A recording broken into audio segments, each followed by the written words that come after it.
noches. Hemos subtitulado el programa de hoy Ser o no ser para una mejor comprensión del tema que vamos a tratar. El mundo, el tipo de vida nuestro, está basado y substanciado en el curso espacio-temporal en el que transitamos. Embebido en los acontecimientos de ese movimiento espacio-temporal, el hombre olvida sus raíces, y sobre todo las raíces de su yo real, y más que ser en el mundo, simplemente está.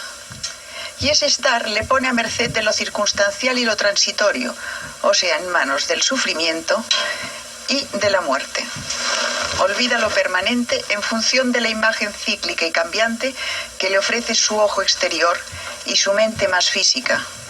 Por otro lado, desde la más remota antigüedad, han existido sistemas de enseñanza que empujan al individuo, desde la superficie al interior de sí mismo, desde la potencialidad de su imaginación a la realización y actividad de esa misma potencialidad, o sea, a la progresiva liberación de sus ataduras, tanto físicas como emocionales como mentales. Vivimos ahora, en nuestra sociedad contaminada, nuestra sociedad occidental, vivimos el ofuscamiento y la pesadez que, emanando de lo cotidiano, ahoga esa realidad profunda de la que hablábamos. Se aprenden demasiadas cosas inútiles, se compite por casi nada y se obstruye masivamente y particularmente el canal que conecta lo divino con lo humano. Las técnicas de las que hoy nos hablarán nuestros contertulios pertenecen a diferentes culturas, pero la finalidad de la misma es desempolvar nuestra dormida conciencia a través del método de la meditación.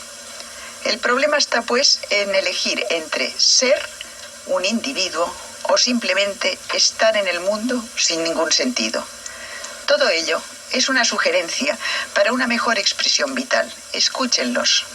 Voy ahora a presentarles a nuestros invitados que les hablarán, pues, de meditación y conciencia. Con nosotros está Jacobo Grinberg, psicofisiólogo, profesor de psicología de la Universidad Nacional Autónoma de México. Ha escrito más de 36 libros. Carlos Ortiz, investigador de la relación existente entre las técnicas de meditación chamánicas de Don Juan Matus y las del místico español San Juan de la Cruz. Antonio Carán, director de la Casa Tíbet México, representante oficial del Dalai Lama, experto en budismo tibetano. Y don Rodolfo Flores, chamán mexicano, maestro en meditación chamánica mexicana. José Colastra, finalmente, especialista de nutrición ortomolecular y además autor de bastantes libros, 15 libros, creo, ¿verdad, José? Menos, sí. Bueno, pues la primera llamada que vamos a hacer es una definición, yo quisiera que me hicierais, de conciencia. A ver, ¿qué es para vosotros conciencia? Para luego, porque se va a hablar mucho en este coloquio, entonces vamos a definir esa palabra. Jacobo, ¿quieres empezar? No se puede definir. O sea, está más allá de definición. Si se pudiera definir, estaría limitada o sería algo menos que la definición. Ten en cuenta, perdóname que te interrumpa, que aquí nosotros en Europa tenemos, no sé, muy marcada, no sé si vosotros también, como definición de conciencia algo referente a la moral. Por esto quería que lo aclarases. ¿Comprendes? Bueno, que hicieras esa distinción. O sea, no... El término conciencia tiene una acepción, sí, como ética, volverse consciente de ciertas normas o las normas, pero realmente a eso no creo que nos refiramos cuando hablamos de conciencia, y es en ese otro nivel que no se puede definir. Podríamos decir que, por ejemplo, la cualidad de la experiencia es conciencia. Tú cuando ves una luz, realmente detrás o en el hecho, en la cualidad luminosa, está la conciencia. La luz no existe ni afuera ni adentro. O sea, no existe como un fenómeno físico, como tal, como luz. En el espacio lo que existen son una serie de ondas electromagnéticas, cambios fotónicos. Tampoco existe en la actividad cerebral como luz. Como luz, en esa cualidad perceptual, es conciencia. De la misma forma el sonido. O sea, el sonido a nivel de espacio, físicamente no existe sonido. O sea, no existe nada en el universo físico similar al sonido. lo que llamamos sonido es una cualidad de la conciencia, tal y como la experimentamos. O sea, si tú analizas a nivel físico lo que percibimos como sonido, pues es un conjunto de cambios vibracionales de moléculas de aire, pero no hay sonido ahí, como tampoco existe sonido a nivel físico, fisiológico.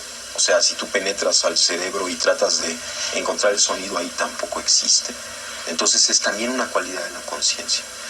De tal forma que la conciencia podría, en este nivel, no de normas éticas, conceptualizarse como lo que está por detrás de cualquier acto perceptual, lo que sostiene la cualidad misma de la experiencia.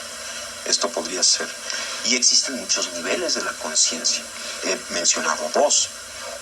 Digamos, la cualidad perceptual visual, la cualidad sonora, son dos niveles de conciencia, pero existen muchísimos otros niveles de conciencia y todos tienen en común el pertenecer a ese algo que está por debajo de todo, pero no se puede definir.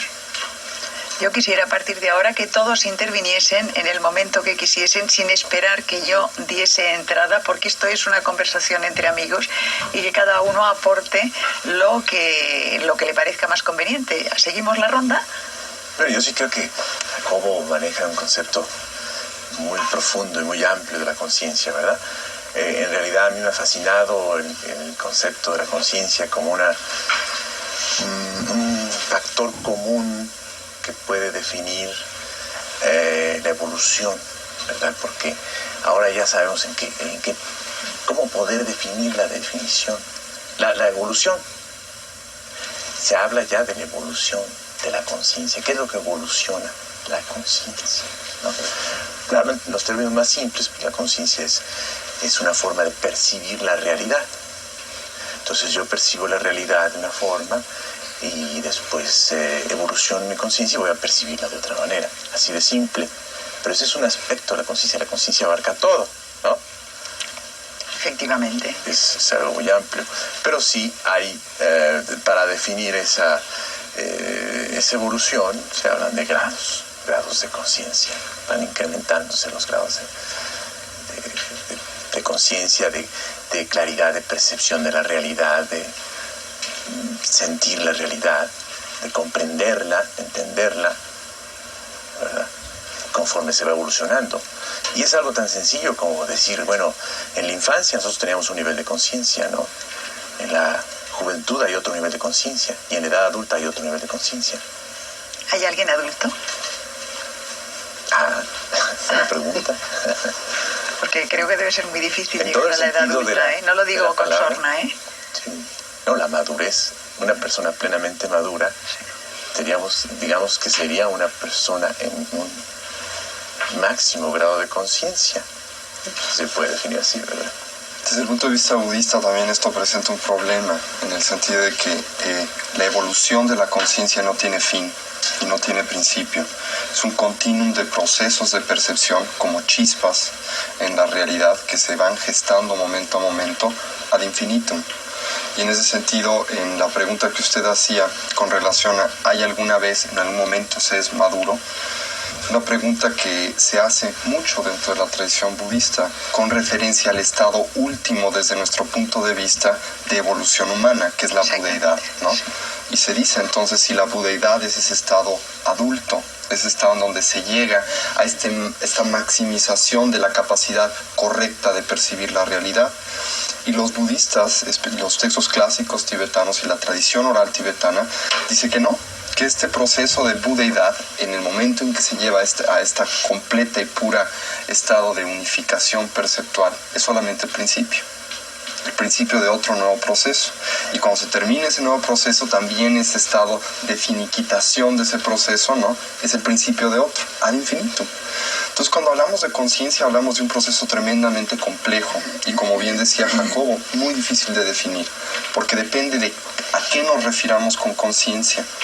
La conciencia, por ejemplo, desde el punto de vista tibetano, puede llamarse la conciencia intelectual, por ejemplo, que tiene que ver con todos estos procesos lógicos de raciocinio matemático que todos tenemos y que aprendemos a realizar a través de nuestra experiencia de vida, ¿no? Y que tienen por propósito fundamental desglosar la realidad, categorizarla y hacerla familiar. Este es un tipo de conciencia, no la última, solamente un proceso de conocimiento. Pero hay un tipo de conciencia mucho más profundo, a la cual los tibetanos llaman yeshe. Y este tipo de conciencia la definen con una sola palabra: luminosidad. Y no es que sea una bola de humo luminosa que tengamos en algún lugar del cerebro y brille, sino es simplemente la capacidad de iluminar, en otras palabras, de hacer presente y de hacer parte de un poco lo que definíamos como simplemente el conocimiento en sí, el darse cuenta. Y de hecho conciencia se puede traducir como este darse cuenta. Pero aquí volvemos a otro problema: ¿quién se da cuenta? ¿No? Entonces este es un problema que se trata mucho dentro de la tradición budista. No hay un punto central que se dé cuenta. Es un proceso unificado, pero muy complejo de definir también. Don Rodolfo, ¿cómo lo ve desde su punto de vista? Desde nuestro punto de vista chamánico, sin niveles académicos ni nada, lo vemos de la forma más sencilla. El despertar de la conciencia es encontrarse a sí mismo, y dentro de ese encuentro en sí mismo encontrar la luminosidad en el amor y en compartirlo hacia los demás por medio de la manifestación del espíritu, a través de el bien por el bien mismo. Es como nosotros lo concebimos, nada más. Corastra. Bueno, es una pregunta Hemos hecho la primera ronda. Sí, es una pregunta un poco difícil porque tiene dos lecturas: el nivel humano y la posibilidad de que conciencia se pueda describir desde otro nivel. Desde el punto de vista del nivel humano, pienso que el doctor Grimper tiene muchísima razón, porque el término conciencia es muy difícil de definir si lo limitamos exclusivamente a nuestro enfoque, a nuestro nivel. Pero desde un nivel trascendente, yo diría que conciencia, la cualidad que caracteriza de forma más precisa al término conciencia, es la de una presencia integrada, pues podríamos decir del verbo, es decir, de lo trascendente, de lo sutil, de lo que está más allá de lo contingente. Una presencia. Esa presencia se puede caracterizar pues por muchas cualidades y por muchos enfoques, pero en realidad es como si existiesen una serie de canales o de conductos a través de los cuales ese algo que también Carlos mencionaba, ese algo detrás percibe. La naturaleza de ese algo es la que los místicos han tratado de averiguar y han tratado de conectar, y eso les ha producido pues una serie de fenómenos que hemos llamado pues aparentemente milagrosos, pero creo que es una presencia integrada. Vamos a ver, me gustaría que cada uno de vosotros nos contaseis los sistemas que habéis aprendido o que practicáis para ese desarrollo de la conciencia, la metodología un poco, para que la gente sepa que hay diversos caminos y que incluso cada uno pueda escoger, digamos, la sugerencia que vosotros lanzáis. ¿Quieres hablar tú, Jacobo? Bueno, yo la técnica de meditación que más me gusta es la observación, porque el observador puede observarlo todo.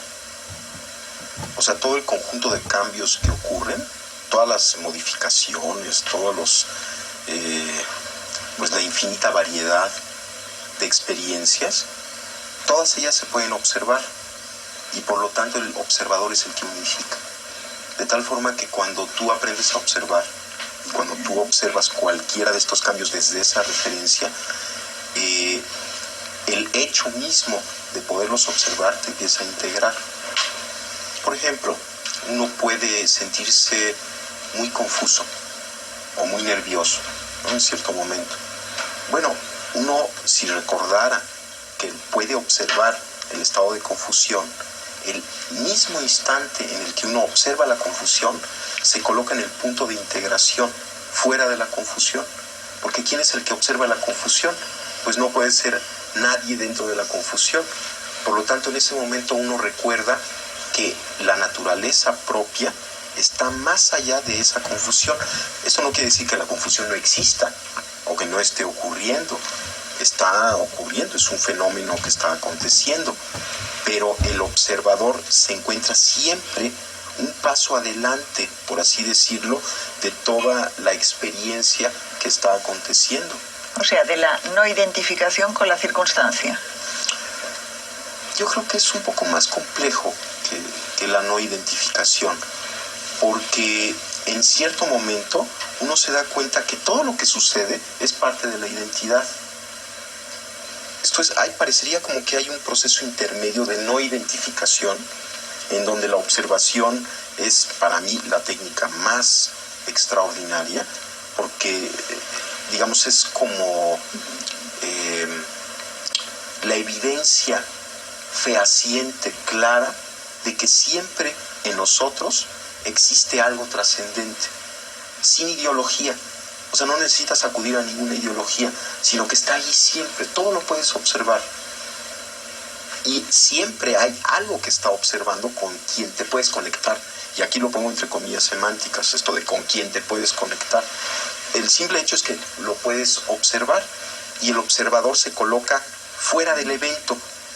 Pero después de integrar todos los eventos, o sea, cuando acompañas tu vida cotidiana de la observación, empieza a suceder algo, empiezas como a encontrarte contigo mismo.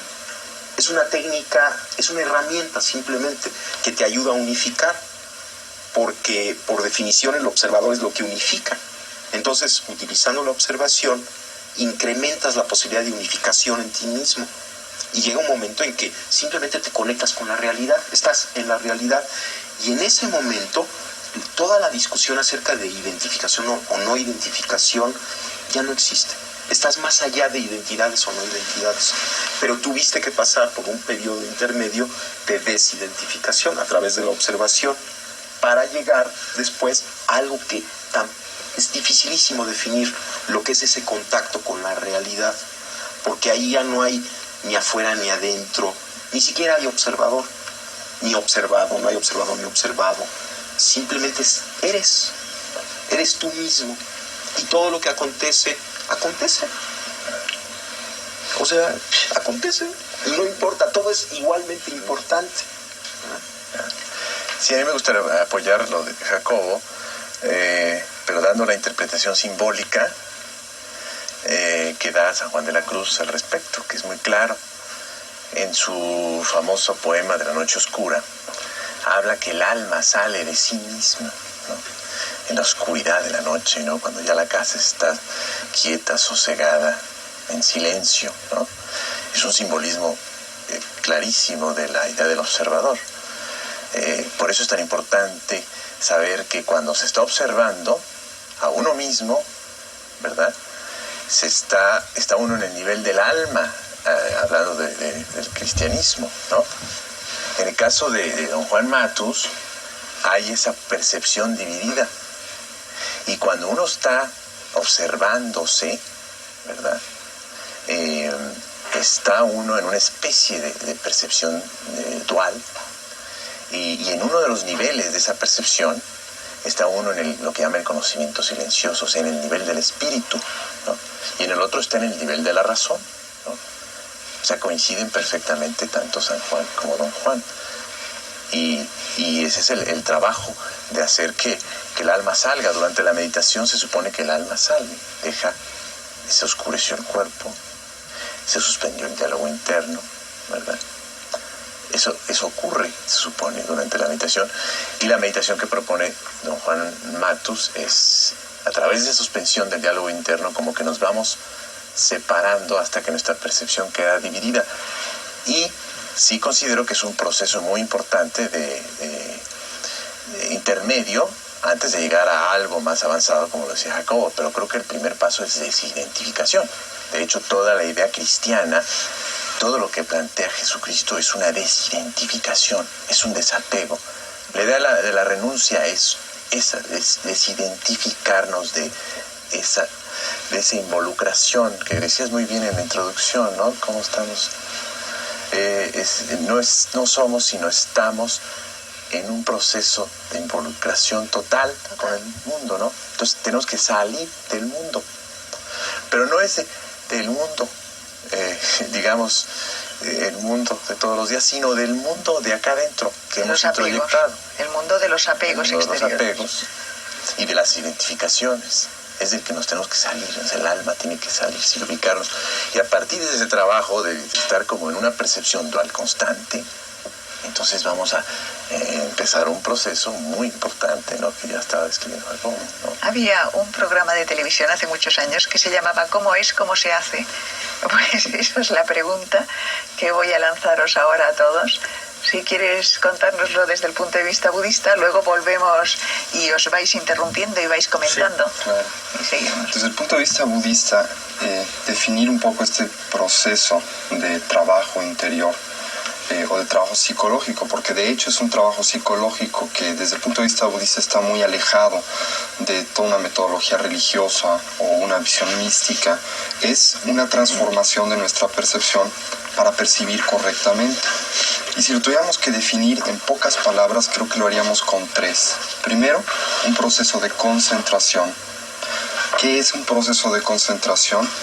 Desde la perspectiva budista y de hecho desde la perspectiva psicológica, uno de los graves problemas en la percepción humana cotidiana, normal, común y corriente, es el hecho de que nuestra mente, por malos hábitos, ¿sí? Psíquicos o mentales, no puede estar en un solo momento y en un solo lugar integralmente. Esto quiere decir que constantemente brinca al pasado o brinca al futuro. Si nosotros cerramos nuestros ojos un momento y hacemos el experimento, veremos cómo si nos ponemos la idea pera en la cabeza, muy pocos de nosotros podemos permanecer en la idea pera, porque se nos ocurre que hemos dejado la leche en la cocina con el fuego prendido, que mañana tenemos que ir al doctor o al dentista, o que se nos va a hacer tarde para el trabajo, y brincamos, ¿no? Constantemente. No estamos aquí y ahora, que es lo único que existe en la realidad. El primer proceso, este primer proceso que tenemos que integrar dentro de nosotros mismos, que es un poco de lo que hablaba el doctor Greenberg y de lo que hablaba Carlos Ortiz, es primero aquietar al cuerpo, ¿no? Dejar que duerma en esa noche oscura, para que el alma pueda salir. Obviamente esto desde el punto de vista budista de que el alma pueda salir es un simbolismo. Nada sale, ¿no? Ni entra tampoco. Este es el primer paso. El segundo paso dentro del sistema o la tecnología budista en este sentido es la apreciación.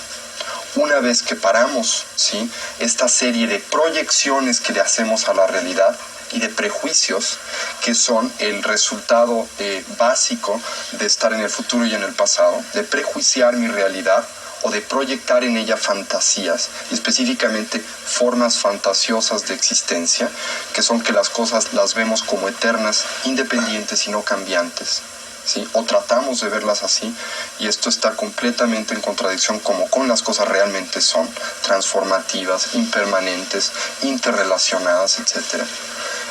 Empezamos a través de esta concentración de ver una sola cosa en un solo momento a apreciar la realidad. En otras palabras, a ver lo valioso, único y extraordinario que es cada evento de percepción.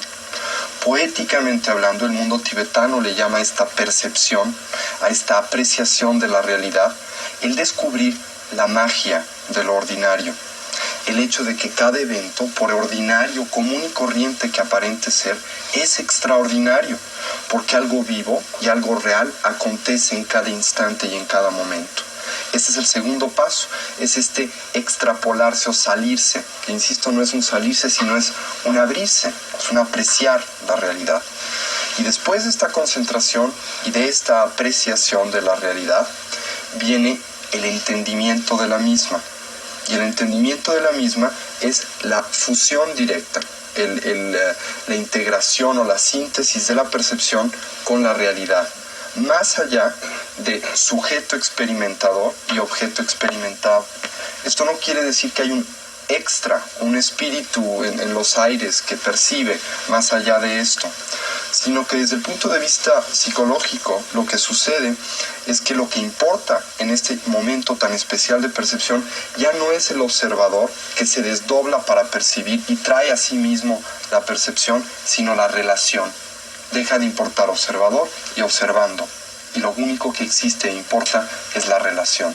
Un poco lo que veníamos hablando. Este proceso requiere de una tecnología, no viene por sí solo, se tiene que cultivar, porque todos nosotros vivimos en el mundo, primero que nada, como decía Platón, de la doxa y de la opinión, en el mundo de las interpretaciones, de las proyecciones y de los prejuicios, pero también en el mundo de los inventarios. Todo lo metemos a nuestro inventario, todo lo metemos a nuestras categorías, y muchas veces dejamos de ver las cosas como son.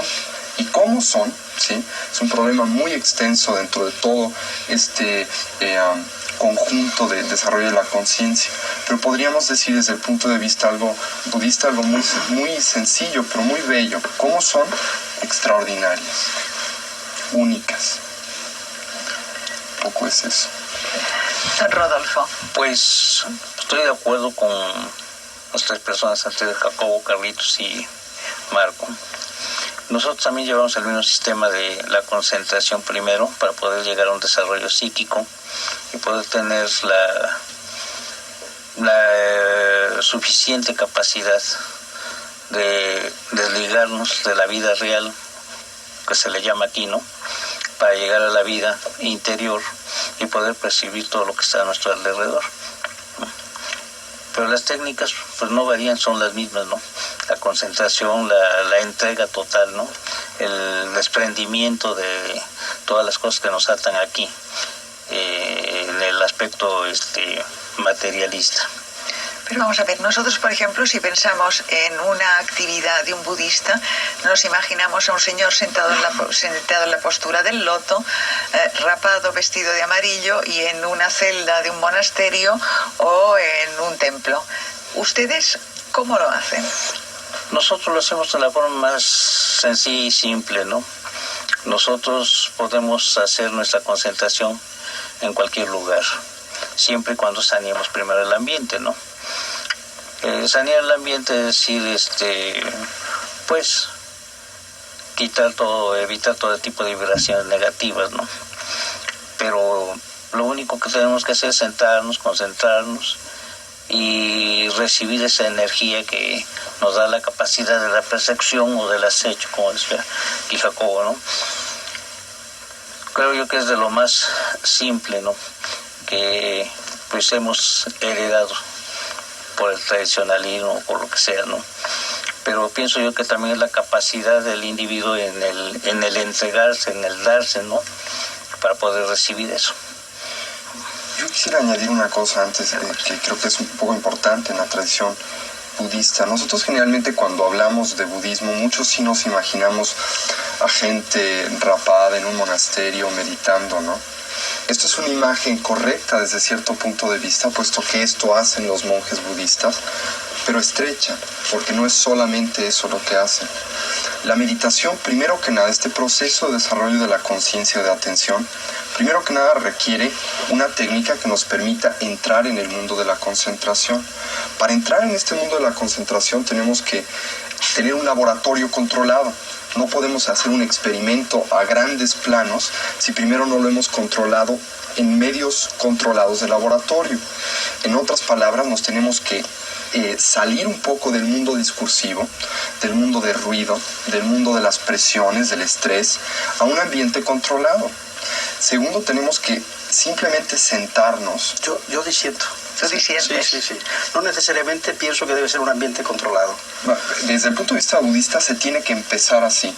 Por eso es lo que se tiene que empezar así, porque si no se empieza en un ambiente controlado, son muy contadas las personas que tienen la capacidad de trascender este diálogo interior. Es muy fácil decir desde el punto de vista budista, bueno, concentrarse es nada más pensar en una cosa. Pero ¿cuántas gentes que dicen tener concentración pueden realmente fijarse en una sola cosa en un solo momento, a pesar de decir que están concentrados? Esta concentración trasciende el nada más tener una concentración para estudiar bien. Es una concentración mucho más profunda y técnicamente se define de una manera especial, pero es el principio.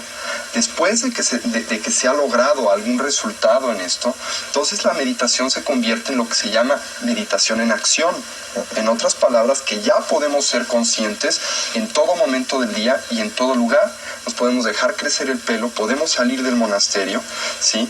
Y estar consciente hasta de que la mosca vuela, pero Perdona, primero tenemos que empezar. Déjame Sí. que le tú estás diciendo que para empezar esas técnicas hay que retirarse del mundo, o se pueden hacer esas técnicas en medio de la Plaza Roja de Moscú, quiero decir. Para empezar estas técnicas, uno se tiene que retirar de su diálogo interior. Pero no del mundo. No necesariamente, Pero lo más momentáneamente. sencillo, lo más sencillo, lo más útil es hacerlo, ¿no?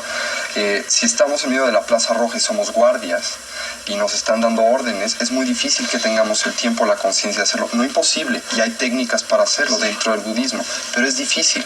El budismo es un sistema tremendamente realista. Entonces dice, ¿no?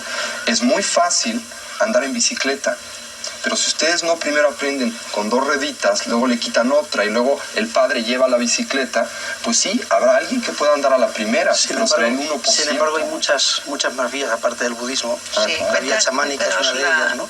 La que tú Y otras vías, ¿no? crees. Yo creo que la conciencia es una paradoja. Es una paradoja verdaderamente iluminadora.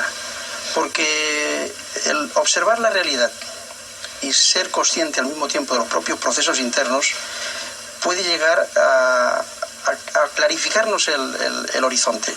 ¿Cuántas personas encuentran un fenómeno, por ejemplo, tan esquivo de investigar, precisamente de crear condiciones de laboratorio o de control, como decía Antonio, en el fenómeno de la sincronicidad, que ya estudió Gustav Jung? Es decir, hay como una especie de camino de doble vía. Por una parte hay una observación de lo exterior y por otra parte otra observación de lo interior.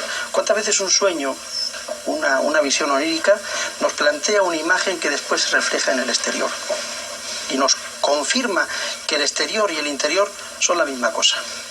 Entonces, yo pienso que el fenómeno o el intento de llegar a una trascendencia y a un desarrollo de la conciencia está basado precisamente en la observación y la comprensión y la aceptación de esa paradoja. Y el saber que podemos situarnos en la percepción exterior y en la percepción interior. Y el saber también que, en definitiva, en un nivel trascendente son la misma cosa.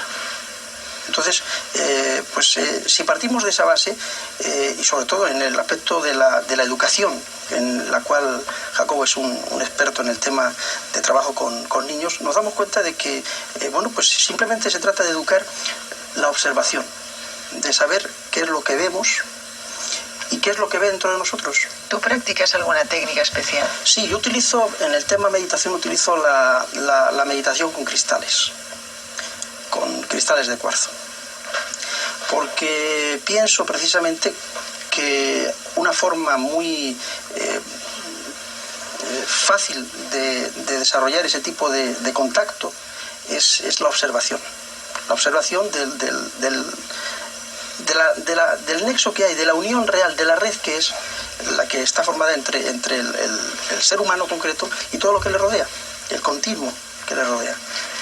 Jacobo, te hemos dejado antes a mitad, a vosotros dos os hemos dejado a mitad de contar vuestra propia interpretación, vuestra propia actividad dentro de este tema. Bueno, yo creo que...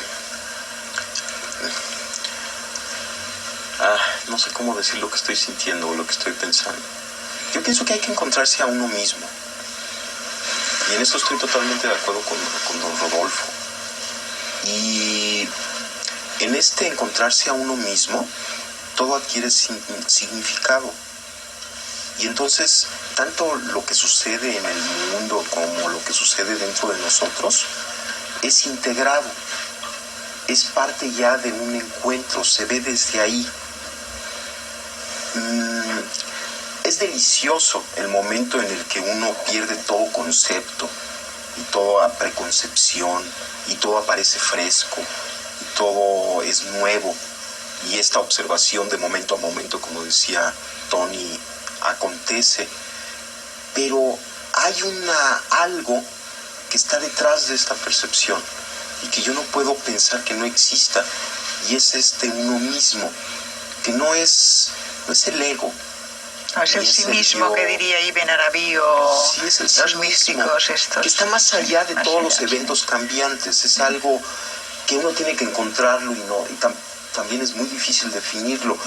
Pero tiene que haber aquello, porque si no hay eso, entonces no hay significado. Y yo pienso que el significado es muy importante. Y tampoco me estoy refiriendo a un significado lineal o restringido. Pero yo indiscretamente te preguntaba cómo lo haces, qué técnica usas. Mira, es lo que quería saber de que los que faltabais ahora. Mira, yo la técnica que utilizo consiste en una primera fase. Te sientas, cierras los ojos y empiezas a observar tu respiración. Empiezas a observar tu respiración y van a aparecer pensamientos, van a aparecer sensaciones. No las reprimes. Por ejemplo, si aparece un pensamiento, pues lo dejas pasar y vuelves a tu respiración. Aparece otro pensamiento, lo dejas pasar, lo observas cómo nace y muere y vuelves a tu respiración. Que por cierto es una técnica común con el budismo, es exactamente lo que se hace en un primer nivel en el budismo. Sí. Igual. Esto como que te prepara porque en una primera fase tienes que aprender a concentrarte, tienes que aprender a centrar tu atención, tienes que limpiar tu mente. Y la forma de limpiar la mente no es peleándose en contra de la mente, ni es, no la puedes quitar, no hay forma de quitarla, y si peleas en contra de ella es lo peor que puedes hacer. Constreñirla, que no pienses, eso no se puede hacer. La fortaleces, pero tampoco pienso que es malo tener mente. Hombre, es necesario tener un entendimiento, es maravilloso, porque sería desastroso quedarnos sin esta parte. Pero hay que trascender un nivel. Claro, pero esta mente que nos molesta, estos pensamientos repetitivos, yo pienso que sí hay que limpiarlos, y la forma de limpiarlos es aceptarlos. Paradójicamente es aceptarlos y dejarlos pasar y dejar que afloren y que afloren y que afloren hasta que llega un momento en el que empiezan a calmarse, y entonces uno puede fundirse con la respiración, estar en ese punto. Bueno, esa es una primera fase de la técnica. Una segunda fase consiste en empezar, por ejemplo, a observar tus pensamientos, tu cuerpo, tus sensaciones, unificar tu cuerpo, recorrer tu cuerpo, observar parte por parte, ir sintiendo, aceptando, sin pelearte en contra de tu cuerpo, sin juzgarlo, sin analizarlo, sino simplemente, por ejemplo, después de que estás en esta respiración ya concentrada, empiezas a sentir la parte alta de tu cabeza, las sensaciones táctiles, las sensaciones de la superficie. Después empiezas a sentir cada parte de tu cuerpo, vas como bañándolo, recorriéndolo poco a poco, hasta que llega un momento en que puedes observar tu cuerpo como una unidad. Es como recuperar tu imagen corporal.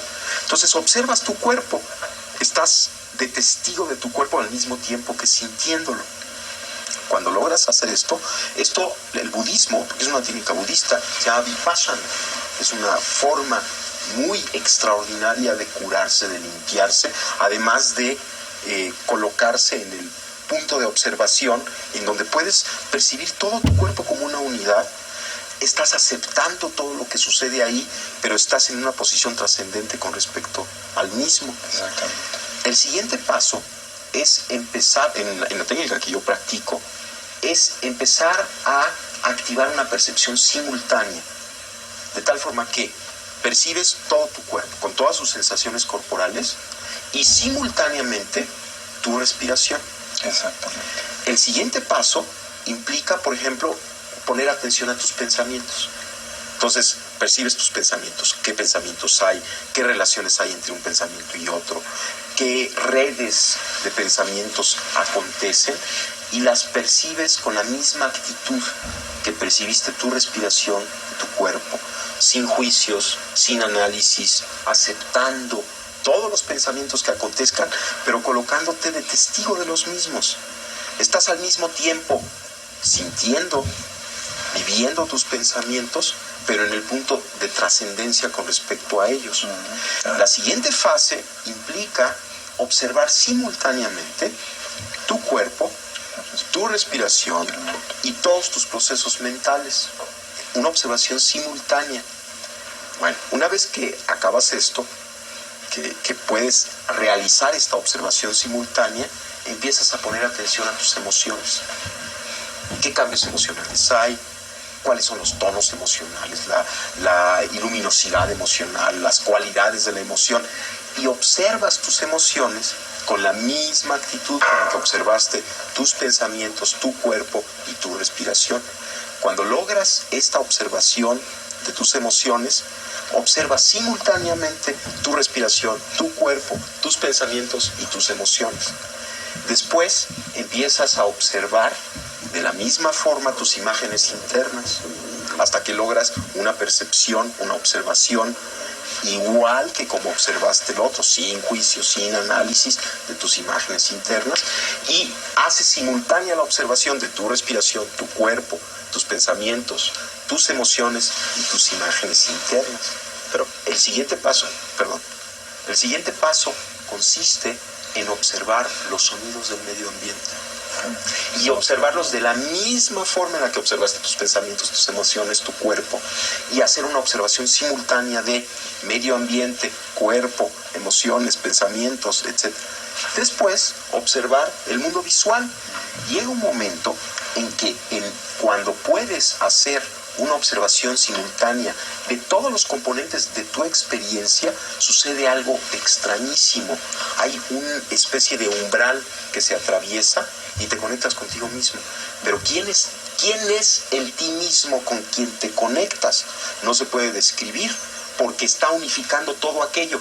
De alguna manera, la técnica de incorporar observación a la observación y de hacerla simultánea te hace llegar a un umbral en donde todas las concepciones que tenías de ti mismo desaparecen y te conectas con algo que está más allá de esas concepciones, pero mucho más cerca de ti mismo que nunca antes. Y te das cuenta además que ese ti mismo es inseparable de la totalidad. ¿Y qué es la Pero todo eso son condiciones de laboratorio, Exactamente. condiciones de control. Yo voy más allá, que son válidas y perfectamente útiles, pero yo voy más allá. Es que la conciencia se puede buscar también en la observación diaria de cualquier evento que a nosotros nos sucede.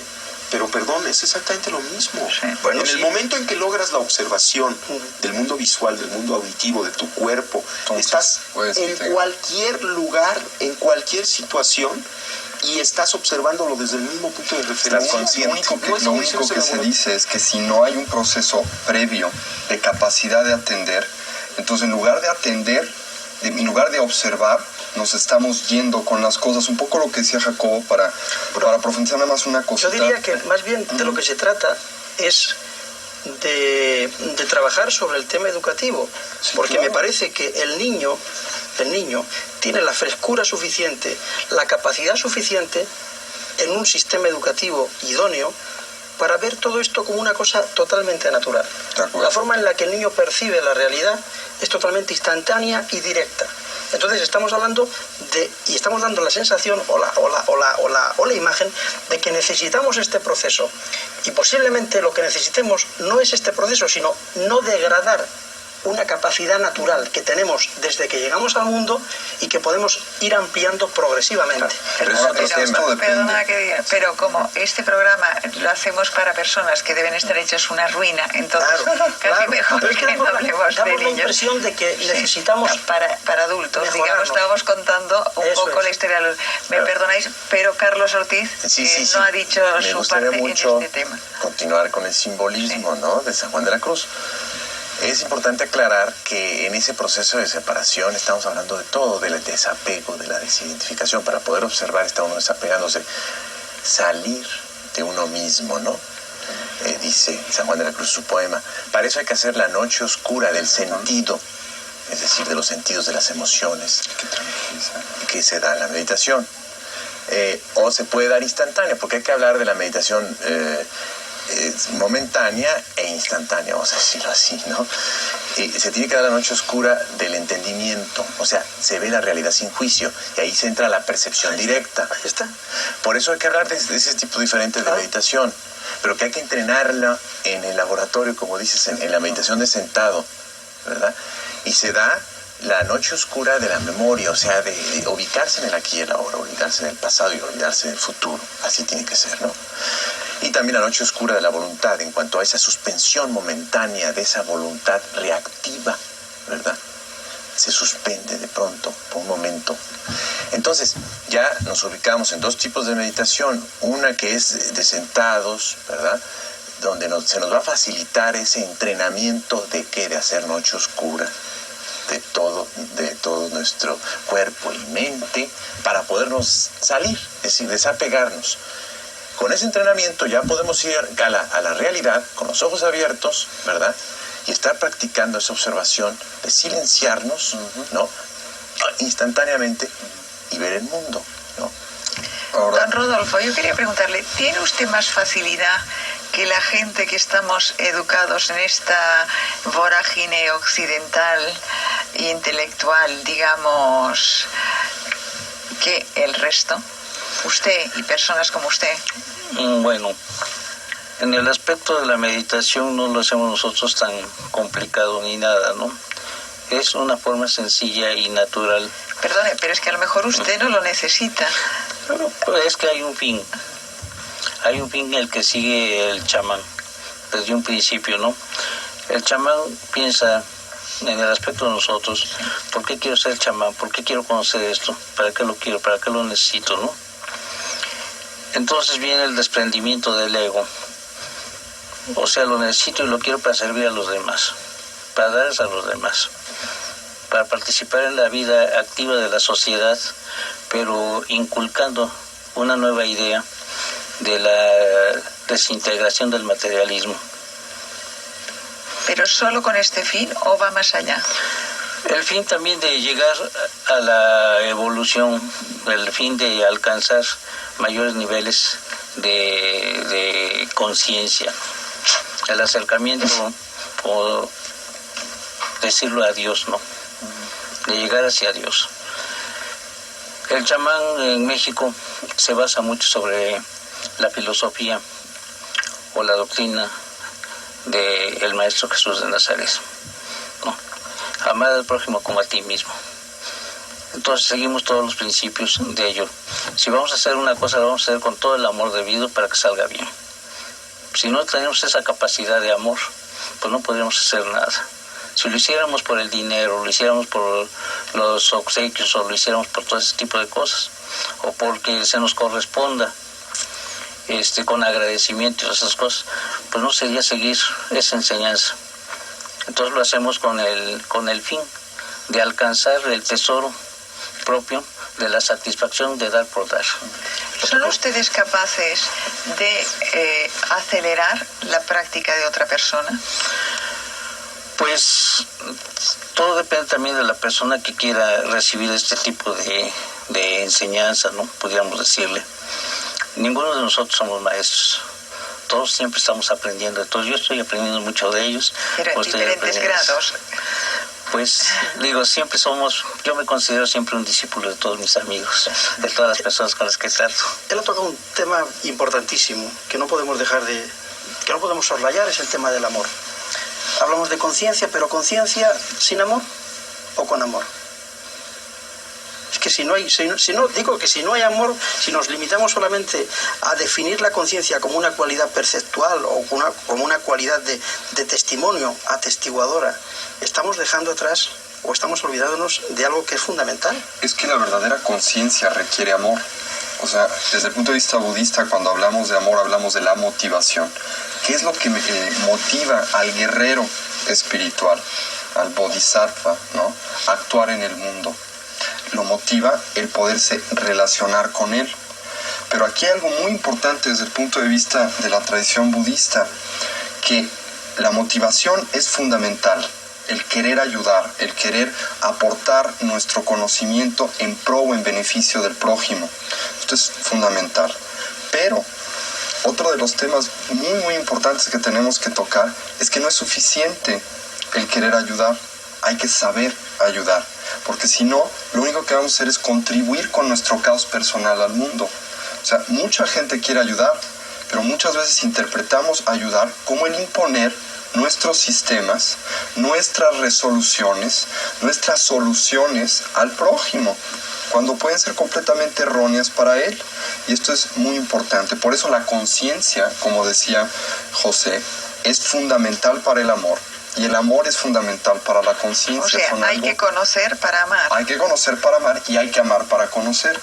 Y este amar para conocer es lo que el budismo narra en el hecho de que nuestra realidad no existe como cosas, entidades, sustancias o eventos aislados, sino que todo en la realidad está interconectado.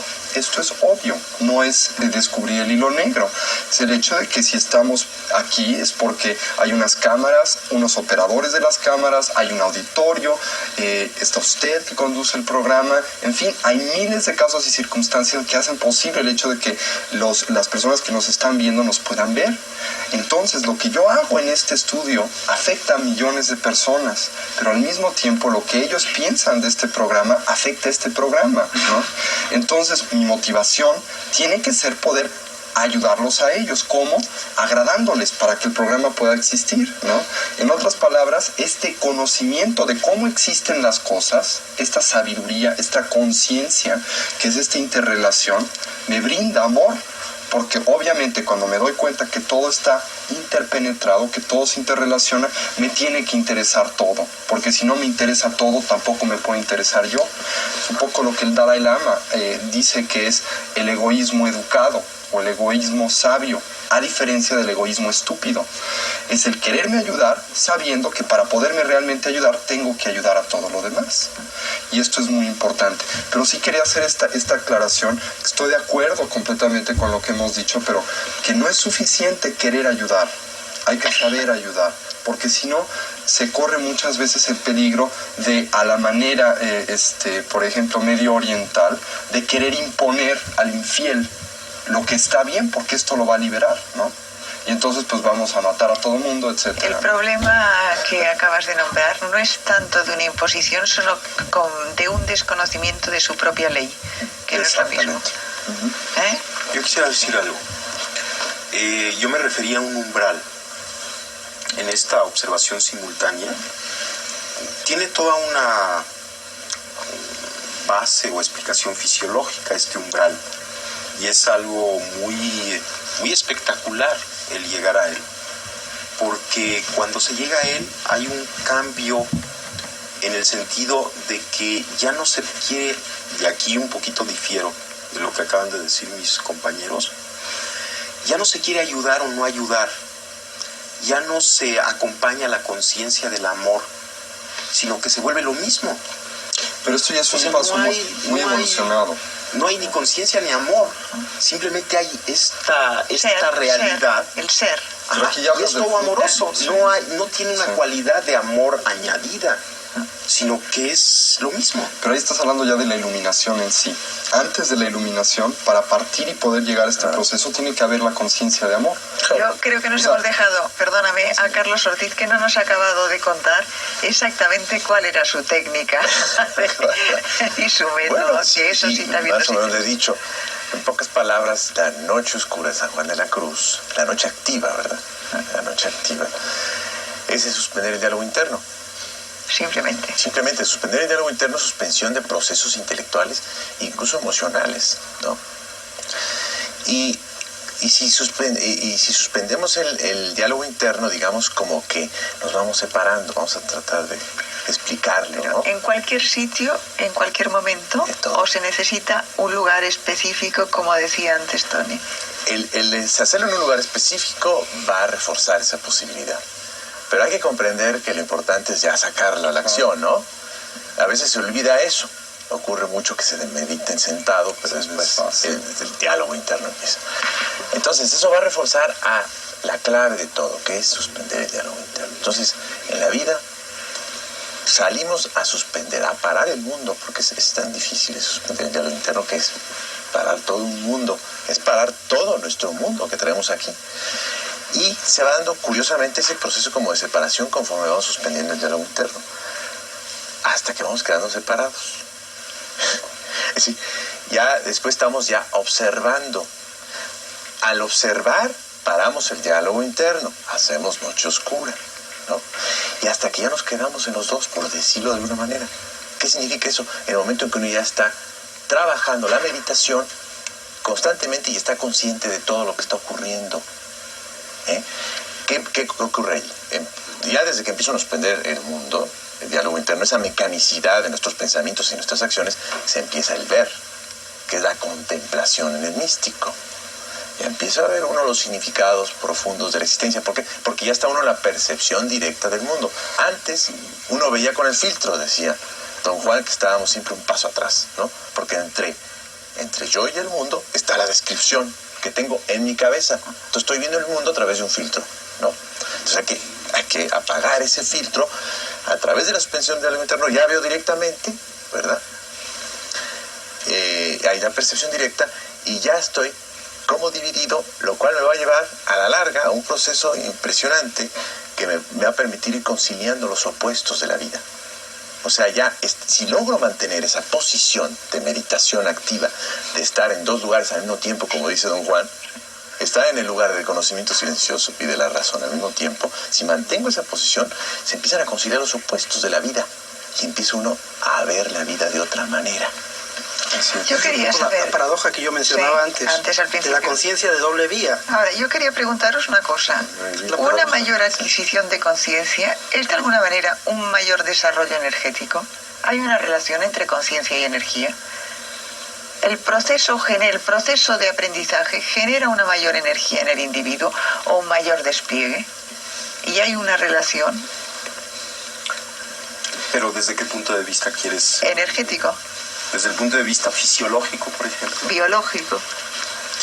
Bueno, si el desarrollo de la conciencia implica una expansión de la misma, como parece ser que lo implica, bien, y por lo tanto evidente, la expansión de la conciencia implica que cada vez te abres a mayores y mayores realidades, las haces tuyas, dejas de estar separado de mayores y mayores realidades, y en eso es la expansión de la conciencia. O sea, tu conciencia primero era la consecuencia o la consideración de que tu yo estaba restringido a tu cuerpo. Yo no me estoy refiriendo solo a esto, ¿eh? Yo me estoy refiriendo a niveles energéticos concretos. Sí, ahí voy. Entonces, si la expansión de conciencia implica el incorporar lo que antes era externo a ti como parte de ti mismo, ¿sí? Si esto es así, entonces definitivamente...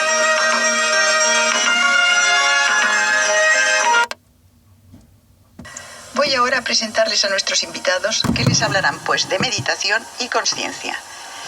Con nosotros